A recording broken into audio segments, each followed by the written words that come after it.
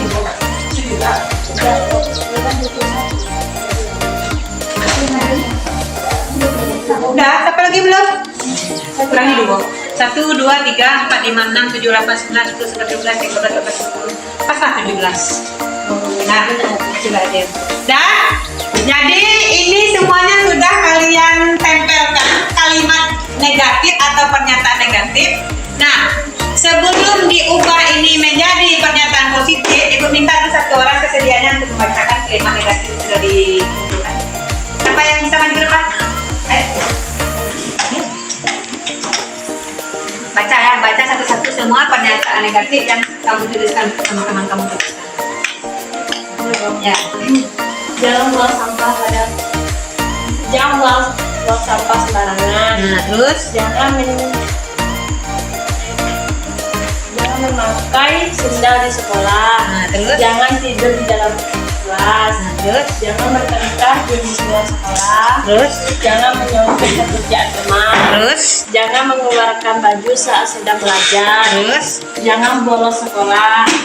Jangan mencontek dinding kelas. Jangan makan di kelas. Jangan makan sambil belajar. Jangan keluarkan baju saat di sekolah.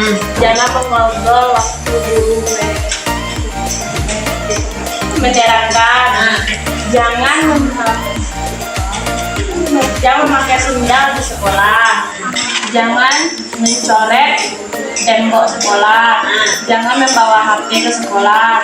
Jangan buang sampah sembarangan. Jangan tidur saat jam belajar. Ya. Boleh, silakan duduk.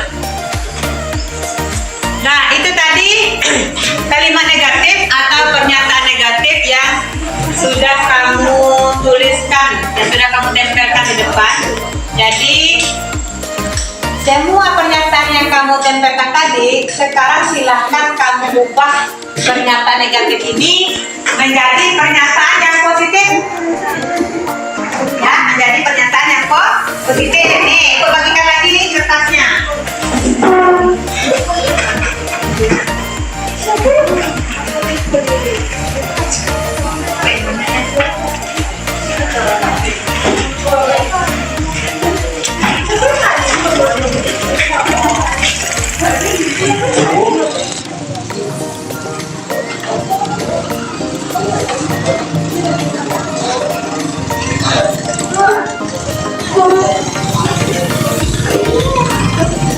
Nah, silakan tuliskan, ayo. Tuliskan yang sudah siap. Boleh langsung menempelkan.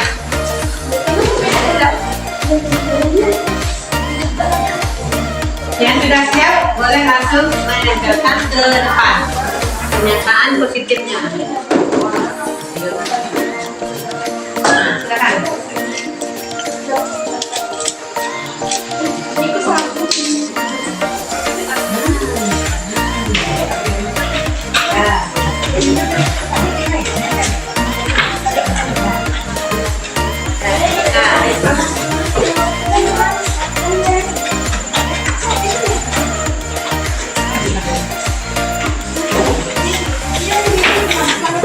Sudah, Bu?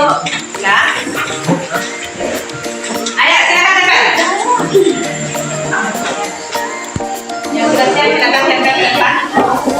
Pernyataan positifnya.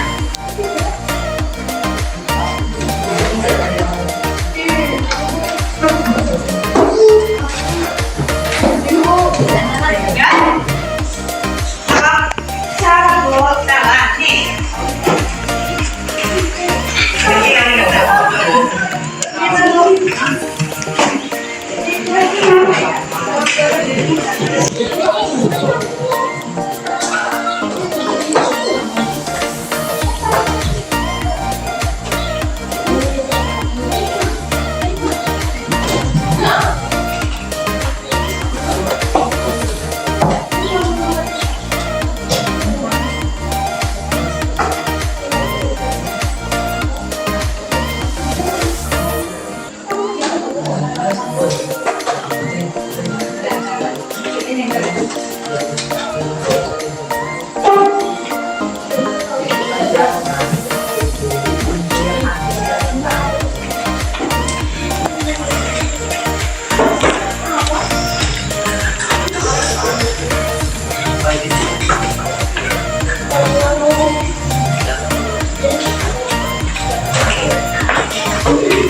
Sudah? Semuanya sudah? Ayo, sudah. Satu kawannya yang tahu. Tadi kamu kalimat negatifnya apa? Hah? Jangan tidur? Harus baca. Harus fokus pada pelajaran, Kang. Harus fokus pada besok harus fokus pada saat saat yang pelajaran kelas. Jadi fokus di sana.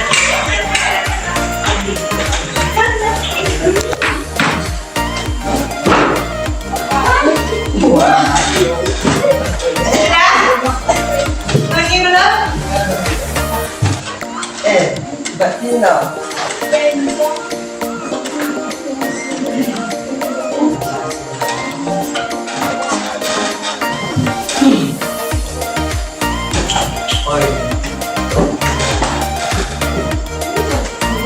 Sudah?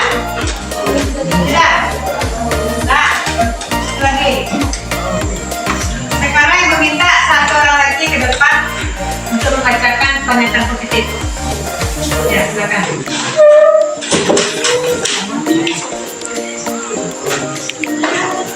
Silakan. Baca dari pertama. Pakailah sepatu saat di sekolah, makanlah saat jam istirahat, buanglah sampah pada tempatnya, bertanggung jawab dengan tugasnya, perhatikan guru saat belajar, berpakaian rapi agar terlihat bersih, makan jam istirahat, mengobrollah di waktu istirahat, buanglah sampah pada tempatnya, berdamai terhadap teman, masukkanlah baju saat sekolah, tidak boleh bolos sekolah agar tidak kotor, memakai sepatu di sekolah, tinggalkan HP di rumah. Nah, dari yang dibacakan teman kamu tadi, masih ada nggak di sini terdapat kalimat negatif? Hah? Ada. Yang mana? Ayo. Hah? Tadi ibu bilang kalimat negatif itu penggunaannya apa? Yang menggunakan kata tidak, ya? Nah, sini masih ada nggak yang menggunakan kata tidak? Masih. Yang mana?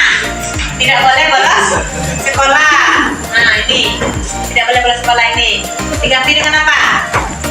Apa gantinya kalimatnya? Tadi datang ke sekolah. Ayo, coba dari seorang. Seksen lagi. Tadi datang ke sekolah.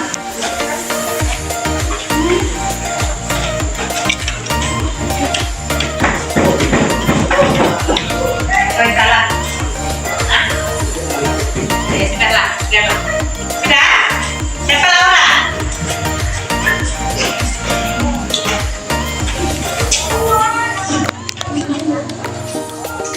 Nah, sekarang untuk nilai kebaikannya itu bisa kita diskusikan bersama.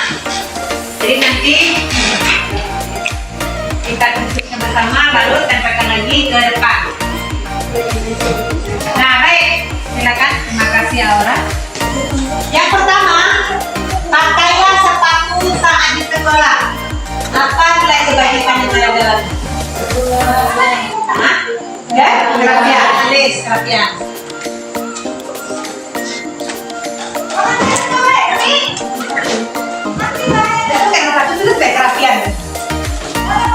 Kerapian. Kemudian yang kedua, makanlah saat jam istirahat. Disiplin. Tulis disiplin. Sudah? Sudah. Yang ketiga, buanglah sampah pada tempatnya. Kebersihan. Yang keempat, bertanggung jawab dengan tugasnya. Tanggung jawab, tulis tanggung jawab. Yang sudah langsung tempel ya depannya.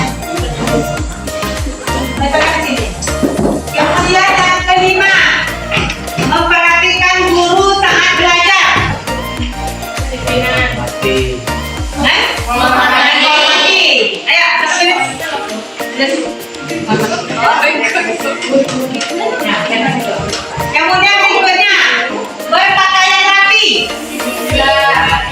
Kerapian. Tulis.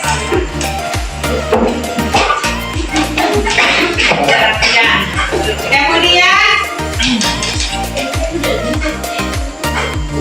agar terlihat bersih. Kebersihan. Tulis kebersihan. Kemudian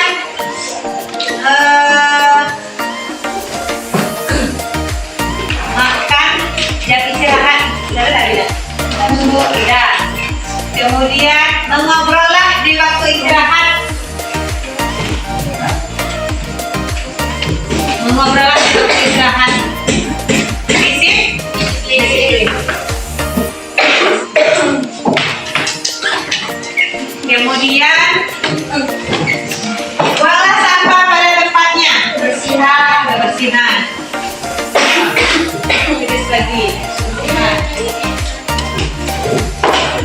Kemudian setelahnya harus damai kepada teman.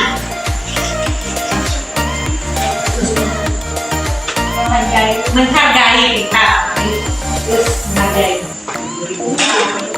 Kemudian masukkanlah baju saat sekolah. Kerapian. Ya, tulis kerapian. Nah, kemudian lagi datang ke sekolah. Disiplin. Tulis. Kemudian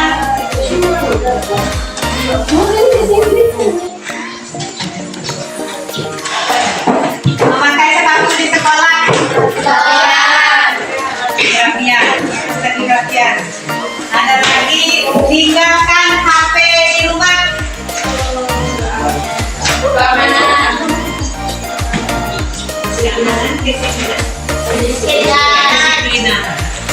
Disiplin. Apalagi agar tidak kotor. Kebersihan.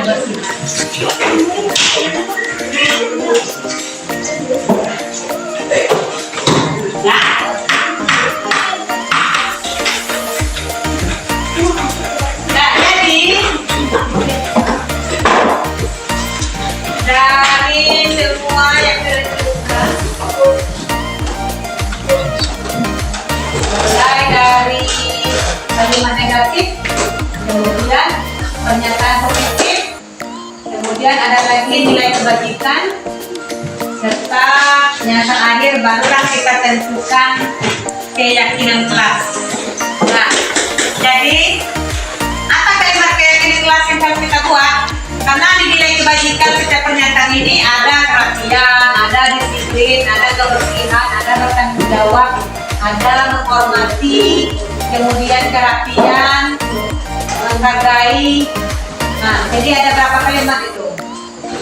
Kerapian, disiplin, kebersihan, bertanggung jawab, kerapian, menghargai. Nah, kita simpulkan untuk keyakinan kelasnya. Kalau dari kerapian terlebih dahulu, apa kalimat yang cocok kita jadikan keyakinan kelas kita tentang kerapian? Kita rumuskan dari kerapian. Kerapian terlebih dulu. Apa kalimat yang kita jadi kelas? Kerapian dulu. Tentang kerapian terlebih dulu.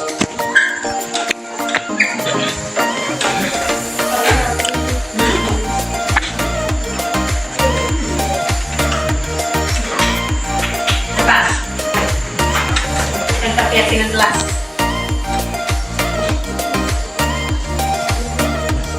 Nah, berarti kalau kita sebutkan dulu, dari kepercayaan dulu apa?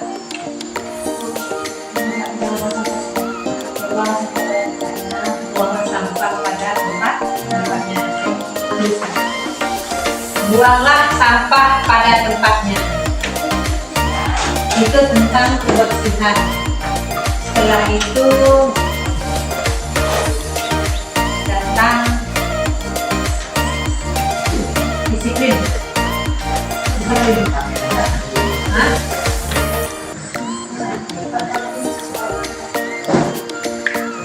Datang ke sekolah tepat waktu.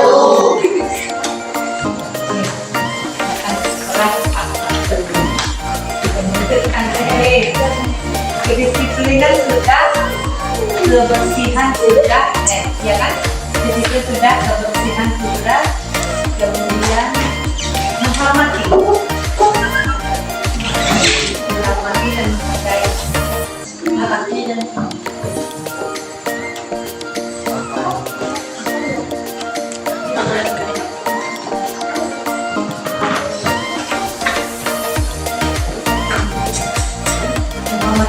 Apa? Suka kalimatnya? Hah? Menghormati dan menghargai.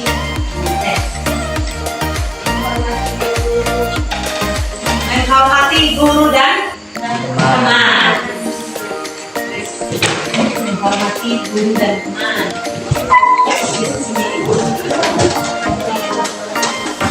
Terus tadi kerapian sudah, kerapian belum ya? Disiplin sudah, kebersihan sudah, menghormati sudah. Nah, kerapian.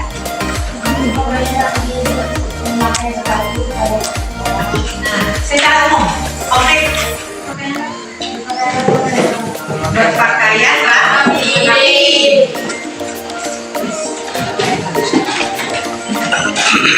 Buang sampah semuanya, datang tepat waktu sekolah.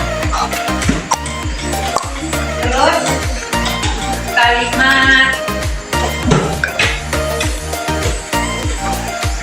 buang sampah tempatnya kebersihan, datang tepat waktu sekolah, disiplin, menghormati guru dan teman itu menghormati ya. Kemudian bertanggung jawab.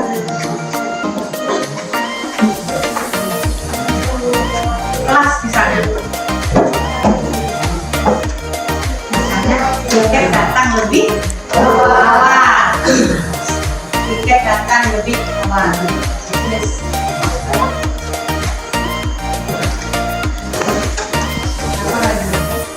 Setelah itu kerapian.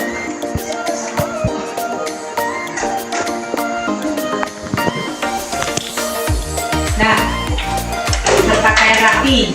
Nanti itu masuk ke kerapian.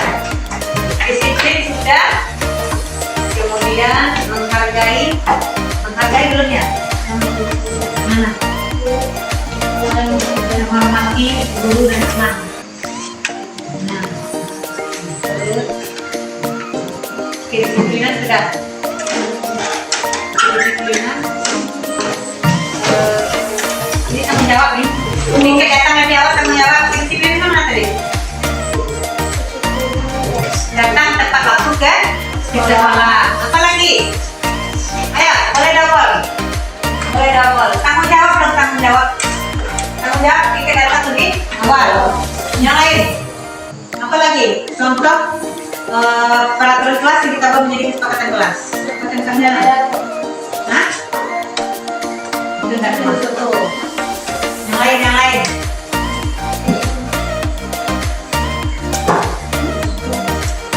Mengikuti pelajaran dengan baik.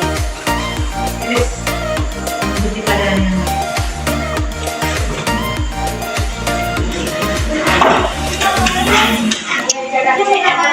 Nah,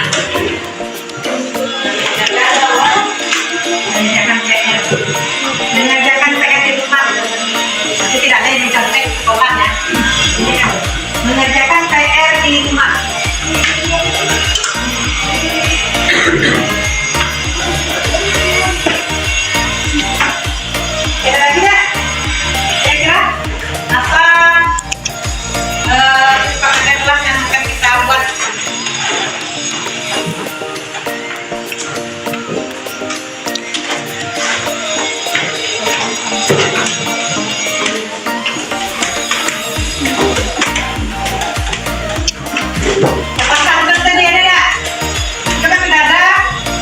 kebersihan, saling menghormati, disiplin, kerapian, tanggung jawab, sopan santun.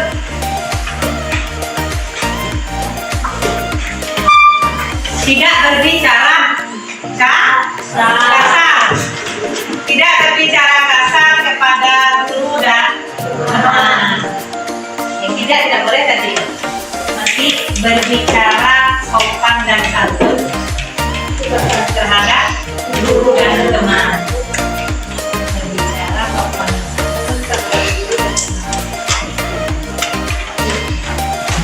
Berbicara sopan dan santun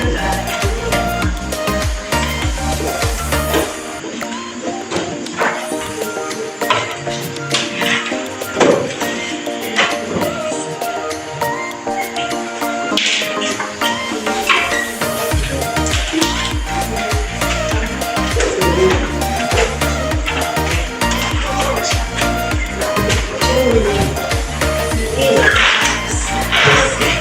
Berbicara sopan dan santun terhadap guru dan teman. Boleh yang sudah kumpulkan lagi clearnya.